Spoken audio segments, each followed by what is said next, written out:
Hi, and welcome back to my channel. Today I'm going to show you how to replace missing trim from this bed rail using amazing casting resin and amazing mold putty. So stay tuned. What we're going to do is I already took a saw, but we're going to cut off all of these broken edges. You want a clean edge on both sides. So we already did them, I'm going to take them off. But you want to remove so you have a flat edge on both sides. So this is what we're going to be, let me get a camera.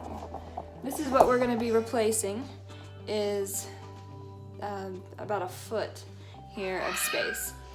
So the next thing you want to do, the next thing we're going to do is mix up some mold putty. So you're going to use this amazing casting resin, and we're gonna use amazing mold putty. I'm gonna start with the putty first. So the first thing you do is it comes with two of these tubes.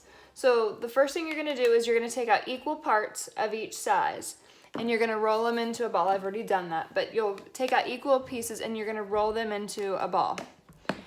Then the next thing you'll do is you're gonna spread it out on a piece of trim to match what you're trying to replace.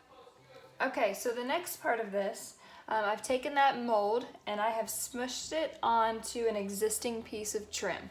So we've put it on there and I've hardened it down. You want to make sure it's secure to the wood all the way around. And I've let it set for about 20 minutes. So now we're going to pull it off.